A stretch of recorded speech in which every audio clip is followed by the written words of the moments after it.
Di 10K subscriber channel Novel Official, akan adakan giveaway untuk 3 orang pemenang. Jangan lupa untuk selalu komen dan like untuk setiap video.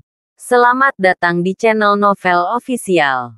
Sebelum mendengarkan novel Perintah Kaisar Naga, jangan lupa like, share, and subscribe. Kalau tidak kuretakkan jantung kalian. Tanpa lama-lama lagi langsung saja kita masuk di cerita novelnya. Selamat mendengarkan bosku. Bab 1196-1190. Jika Yuki tidak pergi bersamanya, dia mungkin tidak akan ditangkap oleh orang-orang dari aliansi seni bela diri. Kalau begitu bisakah aku ikut denganmu? Kalau tidak, aku selalu khawatir. Ellie ingin pergi dengan Dev. Tidak. Jika kamu mengikutiku, itu akan sangat berbahaya. Aku tidak punya energi untuk melindungimu. Kamu harus bergegas dan mengkultivasi dirimu sendiri. Ketika kekuatanmu meningkat dan kamu cukup kuat, mungkin aku akan membutuhkanmu untuk melindungi. Dev berkata sambil tersenyum tipis. Yah, Penatua-su sekarang akan memurnikan banyak ramuan obat untuk saya berlatih. Dan saya akan bekerja keras. Ellie mengangguk berat. Pada saat ini, Dev membuka cincin penyimpanan dan mengeluarkan peta pegunungan dan sungai Jihuanli dari dalam. Ini untukmu. Ini bisa membantumu berkultivasi. Kamu sudah tahu cara menggunakannya. Dev memberi Ellie peta 90.000 mil gunung dan sungai. Kamu memberikan ini. Tidakkah kamu ingin berlatih juga? Ellie tahu bahwa Dev membutuhkan hal ini lebih dari dirinya sendiri. Ambillah. Aku masih punya alat ajaib lain untuk berlatih. Sekarang, kata Dev sambil tersenyum. Dengan pagoda penindas iblis di tangannya. Latihan. Dev sementara kurang dari 90.000 mil dari gunung dan sungai. Jadi tepat bagi Ellie untuk berlatih. Ellie tidak menolak dan mengambil alih peta 90.000 mil gunung dan sungai. Pada saat ini, Naga 5 masuk dengan wajah bahagia. Dev, kabar baik. Dwight Ding setuju. Dia berjanji untuk membiarkanmu pergi ke lembah orang jahat. Naga 5 tidak menyangka Dwight Ding akan setuju. Dengan senang hati, Dev tersenyum sedikit. Terima kasih, Paman Naga. Kenapa kamu bersikap sopan padaku? Tapi aku tidak menyangka Dwight Ding setuju dengan begitu bahagia. Naga 5 berkata dengan penuh semangat. Setelah mengobrol sebentar, Naga 5 pergi bersama Ellie dan membiarkan Dev beristirahat dengan baik dan berangkat ke lembah orang jahat besok. Pada saat ini, di hutan, ada pohon hangus di mana-mana dan asapnya penuh dengan bubuk mesiu. Ada beberapa mayat tergeletak di tanah dan Hendrik berlumuran darah bersandar di pohon terengah-engah. Di sisi Zeke, dia tidak jauh lebih baik. Beberapa orangnya mati, dan sisanya terluka. Dada Zeke bahkan berdarah. Zeke tidak pernah berpikir bahwa Hendrik begitu pendendam.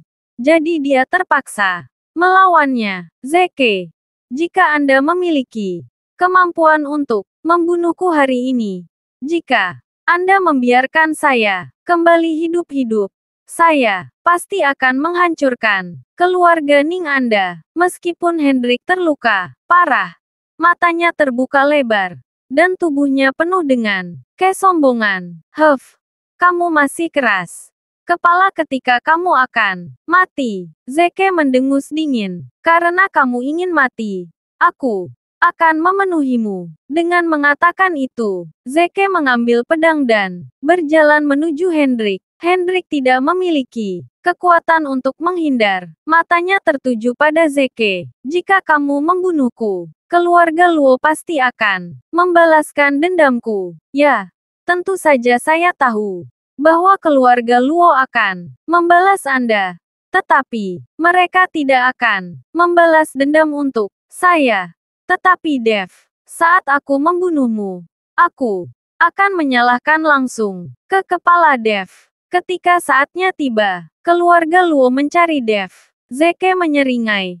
Sepertinya, dia sudah memikirkannya. Hendrik tercengang. Dia tidak memikirkan pikiran jahat Zeke. Jika keluarga Luo benar-benar ingin membalas dendam dan pergi ke Dev, tidak peduli siapa yang menang atau kalah pada saat itu. Untuk Zeke, dia melakukan itu semua untuk mengambil keuntungan dari nelayan. Kamu penjahat tercela. Aku tidak akan membiarkanmu pergi meskipun aku menjadi hantu. Hendrik mengertakkan gigi. Tapi tepat setelah dia selesai berbicara, pedang panjang di tangan Zeke telah menembus jantungnya. Pada akhirnya, Hendrik tidak memiliki kehidupan. Matanya masih terbuka lebar, dan dia tidak bisa mengistirahatkan matanya. Kumpulkan mayat keluarga Luo. Setelah membunuh Hendrik, Zeke berkata kepada 3 pelayan yang tersisa dari keluarga Ning. Orang-orang ini juga terluka parah.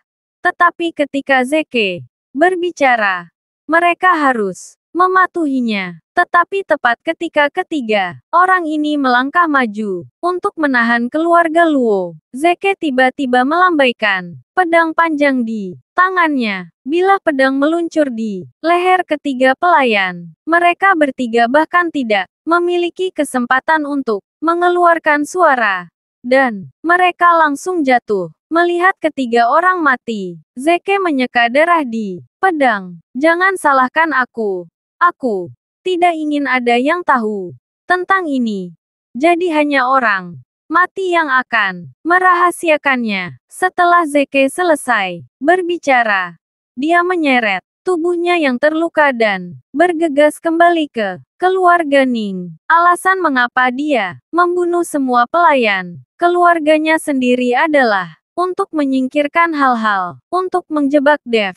Tidak ada yang akan tahu, kecuali dia. Ketika Zeke kembali ke rumah, dia tidak berhenti di situ. Dia mengirim seseorang untuk mengumpulkan mayat Hendrik dan para pelayan keluarga Luo. Dia secara pribadi mengantar mayat-mayat itu ke keluarga Luo. Keesokan harinya, setelah Dev mengikuti perpisahan, enggan Eli. Dia mengikuti naga 5 ke lembah orang jahat. Darensu mengirim seseorang untuk pergi bersama naga 5. Karena naga 5 adalah orang biasa sekarang, dan dia tidak memiliki keterampilan apa pun. Ketika mereka tiba di lembah orang jahat, naga 5 harus bergegas kembali. Darensu takut naga 5 dalam bahaya. Lembah orang jahat berada di celah antara 2 gunung. Dari kejauhan, tampak seperti garis tipis langit. Sangat kecil, namun ketika Anda masuk, Anda akan menemukan bahwa ruangnya sangat luas, dan terdapat banyak gua, batu alam. Lingkungan di lembah orang jahat jauh lebih buruk daripada di lembah dewa, obat, dan kebanyakan orang tinggal di gua. Dev dan yang lainnya telah berjalan selama 3 hari, dan baru pada saat itulah mereka mencapai batas lembah orang jahat. Di sisi lain, Zeke sudah bergegas ke rumah Luo. Dengan tubuh Hendrik, Anda harus tahu bahwa di Mobei, keluarga Luo juga merupakan salah satu keluarga terbesar. Sebagai kepala keluarga, Jerome Luo telah mencapai kekuatan Wuhou. Namun, Jerome Luo adalah pecandu bela diri. Bahkan, jika kekuatannya tak terkalahkan di Mobei, Jerome Luo masih terus berkultivasi. Dia telah mengasingkan diri sepanjang tahun. Jadi tidak mudah bagi Hendrik untuk bertemu ayahnya. Urusan keluarga Luo, baik besar maupun kecil, diserahkan kepada adik laki Jerome Luo, Jermain Luo. Tuan kedua, seseorang memohon untuk melihatmu di luar pintu. Pada saat ini, kepala pelayan keluarga Luo berjalan ke aula. dan berkata kepada Germain Luo. Siapa? Germain Luo bertanya kepada pengurus rumah tangga dengan tidak sabar. Dia bilang itu Zeke Ning dari keluarga Ning di Kyoto yang mengirim tuan muda kembali, kata kepala pelayan dengan tergesa-gesa. Mendengar ini, Germain Luo buru-buru bangkit dan kemudian berkata dengan marah, Hendrik ini bepergian sepanjang hari, dan aku bahkan tidak bisa melihatnya setiap hari. Kali ini saya telah keluar selama berhari-hari, dan kakak laki-laki tertua saya akan keluar dari pengasingan dalam 2 hari. Tetapi saya belum dapat melihatnya. Aku harus memberinya pelajaran yang bagus sekali. Ini. Germain Luo mengikuti pengurus rumah tangga dan bergegas keluar. Ketika Germain baru saja keluar, dia melihat banyak orang di sekitar mobil. Minggir. Menyingkir. Tuan. Kedua ada di sini. Pengurus rumah tangga berteriak keras. Dan semua orang buru-buru memberi jalan. Pada saat ini, Zeke keluar dari mobil dan bertemu Germain Luo. Tuan kedua, ini Zeke Ning dari keluarga Ning di ibu kota. Pengurus rumah tangga berkata kepada Germain Luo. Germain Luo mengulurkan tangannya, mengikuti Zeke, dan menjabatnya. Lalu, bertanya, Tuan muda Ning, di mana Hendrik? Biarkan dia turun. Setelah Zeke mendengar ini, matanya tiba-tiba memerah, dan air mata mengalir di pipinya. Paman Luo, ini salahku. Aku tidak bisa melindungi Tuan muda Luo. Ketika Zeke mengatakan ini, tiba-tiba Germain Luo tertegun di tempat. Segera setelah itu, Germain Luo tiba-tiba membuka pintu mobil dan melihat Hendrik yang sudah lama meninggal, berbaring di kursi belakang. Keponakanku, melihat Hendrik yang mati. Germain Luo meraung. Matanya tiba-tiba menjadi gelap dan dia pingsan. Tuan kedua, pengurus rumah tangga buru-buru membawa Germain Luo ke kamar. Mayat Hendrik dan para pelayan keluarga Luo juga dibawa bersama. Setelah beberapa saat, Germain Luo bangun dengan santai. Ketika dia melihat tubuh Hendrik terbaring di aula, dia mulai menangis. Keponakan, keponakan, Germain Luo menangis sambil memegangi tubuh Hendrik. Hendrik sudah mati. Ini adalah satu-satunya bibit keluarga Luo mereka. Dan keluarga Luo masa depan akan punah. Dan Germain Luo tahu bahwa setelah saudaranya meninggalkan pengasingan, dia pasti akan menjadi gila ketika melihat putranya terbunuh. Dan dia tidak akan beruntung. Setelah menangis beberapa saat, Germain Luo perlahan bangkit, memancarkan aura pembunuh yang agung. Matanya terbuka lebar, dan dia menatap Zeke dengan dingin. Siapa yang membunuh keponakanku? Germain bertanya dengan gigi terkatup. Melihat penampilan Germain Luo, hati Zeke bergetar. Tetapi pengurus rumah dengan cepat menjadi tenang dan berkata, Tuan muda Luo, apakah dia dibunuh oleh Dev itu? Dev. Germain Luo belum pernah mendengar nama Dev. Dia juga tidak tahu siapa Dev. Pada saat ini, pengurus rumah membisikkan beberapa kata di telinga Germain Luo. Mungkin memberitahu Germain Luo tentang informasi Dev. Setelah mendengarkan, Germain Luo mengerutkan kening. Keponakanku mengikuti Dev tanpa keluhan. Mengapa dia membunuh keponakanku? Germain Luo tidak percaya. Mengapa Dev harus membunuh Hendrik? Zeke buru-buru menceritakan semuanya dari apa yang dia katakan tentang menara penindas iblis Hendrik, hingga Hendrik mencari Dev, dan masalah pergi ke rumah Ning untuk meminjam orang. Dia menceritakan semua kepada Germain Luo sedikit demi sedikit, dan semuanya benar.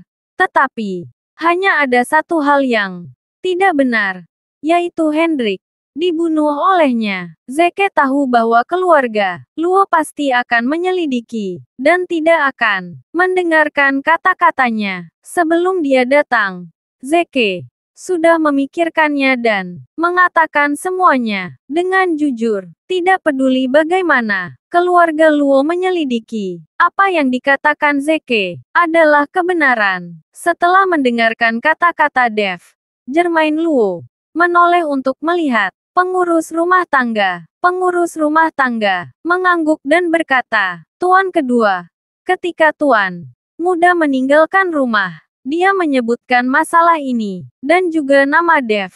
Mereka pergi ke Kyoto. Saya menghubunginya sekali. Tuan muda mengatakan bahwa dia akan tinggal di Kyoto selama beberapa hari. Tetapi saya tidak berani bertanya lebih banyak." Ketika Germain Luo mendengar kata-kata pengurus rumah tangga, wajahnya menjadi sangat suram. "Pergi periksa untukku." "Tidak peduli." Dev melarikan diri ke ujung bumi. "Aku akan membiarkannya mati tanpa penguburan." Germain Luo meraung dengan marah, menakuti semua orang di keluarga Luo. "Paman Luo, sebelum saya datang, saya sudah mengirim seseorang untuk menyelidiki keberadaan Dev. Sekarang saya pikir ada informasi. Saya akan segera bertanya." Sebelum Zeke datang ke Mobei, dia sudah mengirim seseorang untuk menanyakan keberadaan Dev. Dia tahu bahwa keluarga Luo pasti akan membalas dendam pada Dev, dan dia hanya akan melaporkan tempat persembunyian Dev. Saat itu, Zeke mengeluarkan ponselnya dan kemudian memutar nomor untuk keluar. Setelah beberapa saat, Zeke berjalan kembali dengan wajah jelek. "Tuan Ning, sudahkah Anda bertanya di mana Dev?" Germain bertanya. Zeke mengangguk. "Paman Luo, Dev tahu bahwa dia telah menyebabkan bencana besar dan pergi bersembunyi di lembah orang jahat." Lembah orang jahat. Ketika Germain Luo mendengarnya, dia tercengang. Dia tidak pernah bisa membayangkan bahwa Dev mempunyai hubungan dengan lembah orang jahat. Mungkinkah Dev ini ada hubungannya dengan lembah orang jahat? Germain bertanya. "Aku tidak begitu tahu. Tapi kupikir tidak mungkin lembah orang jahat berkonflik dengan keluarga Luo sebagai musuh demi melindungi Dev itu." Zeke sangat takut Germain Luo tidak akan berani membalas dendam dari Dev. Ketika dia mendengar tentang lembah orang jahat, bagaimanapun lembah orang jahat itu terkenal, dan keempat penjahat itu memainkan keahlian mereka dengan tidak masuk akal. Jadi tidak ada yang mau memprovokasi lembah orang jahat. Bahkan jika lembah orang jahat melindungi Dev itu, keponakanku tidak bisa mati sia-sia. Jika itu masalah besar, aku akan menghancurkan lembah orang jahat bersamanya. Germain Luo memancarkan cahaya dingin. Tinjunya mengepal erat. "Tuan kedua, kekuatan lembah penjahat ini luar biasa. Haruskah kita menunggu Tuan untuk membahasnya setelah dia meninggalkan pengasingan?" Pengurus rumah tangga membujuk Germain Luo bernegosiasi kentut. "Saudaraku pasti akan membawa orang ke lembah penjahat ketika dia meninggalkan pengasingan diri." Germain Luo berkata dengan wajah dingin, "Kamu segera memanggil orang. Ikuti aku ke lembah orang jahat, dan kirim seseorang untuk menjaga di rumah. Segera setelah saudaraku meninggalkan pengasingan, beritahu dia segera." Pengurus rumah tangga masih ingin membujuk, tetapi melihat Germain Luo seperti itu, dia tidak mengatakan apa-apa. Segera, Germain Luo berangkat dengan kekuatan besar menuju lembah orang jahat. Zeke menyaksikan Germain Luo memimpin seseorang untuk menemukan Dev, dan seringai muncul di sudut mulutnya. "Dev, apakah kamu ingin melawanku?" "Itu terlalu lembut. Setelah Zeke selesai berbicara, dia kemudian bertanya kepada seorang pelayan keluarga Ning di sampingnya, "Sudahkah kamu meminta semua anggota keluarga tingkat menengah ke atas untuk disiapkan, Tuan?" Sebagian besar dari mereka telah dikumpulkan, tetapi ada beberapa orang yang tidak memiliki perintah dari Tuan dan menolak untuk mematuhi perintahmu. Setelah mendengarkan Zeke, dia langsung mengutuk dengan marah. "Ayahku mundur dari Mahler Gobi sebagai tuan muda tertua dari keluarga Ning. Aku bahkan tidak bisa mengendalikan mereka. Namun, omelan dan omelan orang-orang tingkat menengah atau bahkan lebih tinggi di keluarga Ning yang bisa dipesan Zeke masih sedikit. Dan kebanyakan dari mereka hanya mematuhi perintah patriark keluarga Ning. Itu sama pentingnya dengan kamu datang. Tetapi jika keluarga Luo dan lembah penjahat benar-benar ingin bertarung, kedua belah pihak pasti akan menderita banyak kerugian. Maka sudah waktunya bagi nelayan keluarga Ning saya untuk mendapat manfaat dari konflik dua kubu. Mata Zeke bersinar dengan keserakahan. Alasan mengapa dia memanggil orang-orang ini adalah untuk menunggu kesempatan untuk menghancurkan Dev. Jika keluarga Luo menghancurkan Dev, harta itu tidak akan jatuh ke tangan keluarga Luo. Zeke sudah menghitungnya. Jermain Luo yang malang tidak tahu bahwa dia telah jatuh ke dalam perangkap Zeke.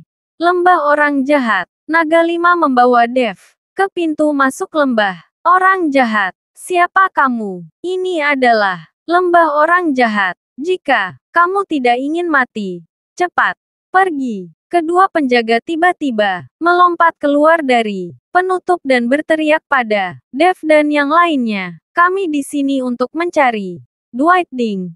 Tolong beritahu saya kedatangan saya." Naga 5 berkata dengan keras, "Bisakah bos kami menemuimu dengan santai?" Salah satu penjaga mendengus dingin, "Kamu pergi sekarang, atau jangan salahkan kami karena bersikap kasar." Kedua penjaga bersiap untuk menyerang orang-orang di lembah. Orang jahat selalu enggan mengikuti semua orang di dunia seni bela diri. Ketika kedua penjaga melihat Naga 5 dan yang lainnya, mereka seharusnya berasal dari keluarga sekte tertentu. Jadi mereka tidak ingin mereka memasuki lembah. "Kalian berdua, kami di sini hanya untuk menemui bosmu untuk mendiskusikan sesuatu. Tolong beritahu dia." Dev melangkah maju dan berkata dengan sopan, "Pergi. Aku sudah mengatakan semuanya. Bos tidak ingin bertemu siapapun." Salah satu penjaga mengutuk dengan marah dan kemudian menamparkan Dev dengan telapak tangan. Dev mengerutkan kening, tidak berpikir bahwa orang-orang di lembah orang jahat ini sangat impulsif. Dev melihat penjaga itu menamparkan telapak tangannya, lalu menghindar. Melihat ini, penjaga lain juga buru-buru menyerang Dev. Dev terus menghindar, dan kedua penjaga itu sama sekali tidak bisa menyentuh Dev. Saat bertarung, Brian Ding datang. "Siapa yang berani mengacau di depan lembah orang jahat?" Brian Ding meraung. Tetapi ketika dia melihat Dev dan Naga 5, matanya tercengang. Kemudian dia melompat dan kemudian menendang kedua penjaga dengan kedua kakinya. "Sial. Kalian berdua bajingan kecil. Berani bersikap kasar kepada para tamu di lembah orang jahat. Izinkan saya memberitahu Anda, ketika Naga 5 berada di lembah orang jahat, tidak ada satupun dari bajingan kecil. Anda boleh berbicara satu kata pun." Brian Ding mengutuk kedua penjaga itu. Ketika kedua penjaga mendengar ini, mereka dengan cepat mundur. Ketakutan. "Kakak Ding." Ketika Naga 5 melihat Brian Ding, dia bergegas menemuinya. Melihat Naga 5, Brian Ding dengan gembira menepuk bahu naga lima. Tapi tepukan ini hampir menjatuhkan naga lima ke tanah. Brian Ding tercengang. Naga lima. Ada apa denganmu? Mengapa kamu kehilangan semua keterampilanmu? Naga lima tersenyum ringan. Kakak Ding, aku hanya orang biasa sekarang. Aku datang ke sini untuk membawa Dev ke sini dan membiarkan kalian menjaganya untukku. Naga lima, kakak tertua, memberitahuku. Itu sebabnya aku datang ke sini untuk melihat kasih sayang saudara-saudara kita. Ini masih masalah bersama, Brian Ding berkata, dan membawa naga lima dan yang lainnya ke lembah orang jahat. Dwight melihat naga lima dan Dev datang. Jadi dia memesan jamuan makan besar. Naga lima, sebagai saudara, kita belum bersama selama 20 tahun. Dwight Ding berkata pada naga lima, kakak, semakin kamu hidup sekarang, semakin gagah kamu. Aku hanya orang biasa. Sekarang, naga lima tersenyum sedikit, kesepian. Dan kemudian, melanjutkan tapi kali ini, saya harap kakak dapat merawat Dev dengan baik. Persahabatan ini tidak akan pernah dilupakan oleh naga lima. Naga lima, apa yang kamu bicarakan? Dev bisa tinggal bersamaku. Siapapun yang berani datang ke sini untuk membuat masalah, tanyakan padaku apakah Ding tidak besar atau tidak. Dwight Ding menepuk dadanya dan meyakinkan. Mata naga lima tiba-tiba menjadi basah. Dia tidak berpikir bahwa setelah bertahun-tahun, lembah orang jahat masih memperlakukannya sebagai saudaranya. Dan dia masih membantunya dan memberinya wajah. Tapi naga lima tidak tahu. Dwight Ding menjanjikan ini karena lembah orang jahat awalnya adalah aula istana naga langit yang merupakan bawahan Dev. Setelah makan di lembah orang jahat, naga lima tidak menunggu lama. Lalu dia kembali. Naga lima berjalan kembali. Dwight Ding membiarkan semua orang pergi. Dan kemudian membawa Benjamin Ding, Brian Ding, Benedict Ding, dan 4 orang penjahat berlutut di depan Dev. Penjahat dari penjahat. 4 penjahat menyambut Tuan Istana Naga Langit. Keempat pria jahat itu membungkuk pada Dev. Bersamaan, adegan seperti itu. Jika orang lain melihatnya, saya takut saya akan terkejut sampai mati. Dev melambaikan tangannya dan membuat keempat penjahat itu berdiri. Dwight Ding, apa kekuatan kita saat ini di lembah orang jahat dibandingkan dengan aliansi seni bela diri Kyoto? Bisakah kita memiliki kekuatan untuk bertarung? Dev bertanya pada Dwight Ding. Dev ingin melihat kekuatan lembah orang jahat. Jika dia bisa menggunakan kekuatan lembah orang jahat untuk menyelamatkan Yuki, jika itu tidak masalah. Setelah Dwight Ding tidak mendengarnya, wajahnya sedikit berubah. Tuan Istana, meskipun lembah penjahat kita tidak buruk, itu masih agak jauh dari aliansi seni bela diri Kyoto. Bagaimanapun, aliansi seni bela diri telah menunjukkan kekuatannya sendiri. Dan ada juga banyak keluarga sekte. Jika keluarga sekte ini bersatu, lembah orang jahat kita tidak akan memiliki kekuatan untuk melawan. Apa yang dikatakan Dwight Ding sangat objektif. Jika Anda hanya membandingkan dengan aliansi seni bela diri, lembah orang jahat tidak jauh berbeda. Tetapi ketika benar-benar sampai pada titik hidup dan mati, aliansi seni bela diri akan bersatu dengan keluarga sekte itu. Dan kemudian lembah orang jahat tidak akan memiliki peluang sedikit pun untuk menang. Setelah mendengar ini, Dev terdiam.